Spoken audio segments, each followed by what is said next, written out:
સુરત મહાનગરપાલિકાના આરોગ્ય વિભાગ દ્વારા પાંડેસરા વિસ્તારમાં ઠંડા પીણાના વિક્રેતાઓને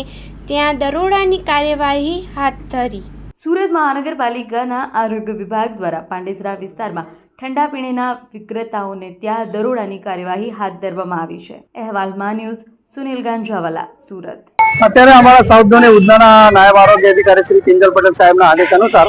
અમે આ વિસ્તારમાં આપણા સ્લમ વિસ્તારો છે, ઉધના ઝોનના જેટલા સ્લમ વિસ્તારો છે જેમાં રોગચાળાનું પ્રમાણ હમણાં વધી રહ્યું છે,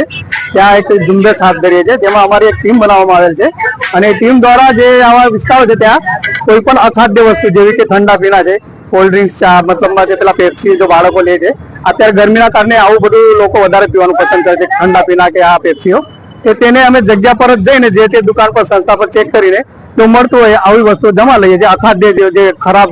ખાવાની વસ્તુ જેવી છે એ બધી જમા લઈને તાત્કાલિક એને જગ્યા પર નાશ કરીને પાવડરનો છંટકાવ કરીને એને આમની સાથે ગાડી પણ છે, કચરાની ગાડી, એમાં અમે નાશ કરી દઈએ છીએ અને તાત્કાલિક ટ્રાન્સપોર્ટેશન મોકલી આપીએ છીએ। આ તો ખરેખર આરોગ્ય માટે બહુ જ ખરાબ વસ્તુ છે, કેમ કે એના કોઈ પણ પાણીનો સેમ્પલ કે એના વગર બનાવતી વસ્તુ હોય છે, એટલે એના કોઈ આપણા પાસે કોઈ એવું નથી કે ભાઈ કોઈ પણ એના પર સિમ્બોલ વગરની વસ્તુઓ વેચાય છે। અત્યારે કેટલો નાશ કરવામાં આવ્યો અલગ અલગ દુકાનોમાં? અત્યારે તો અમારી પાસે જે કોલ્ડ ડ્રિંક્સ ને પેપ્સી મળીને લગભગ 400-500 કિલો જેવી છે, તે પેપ્સીઓ લગભગ સમજો ને તમે 1000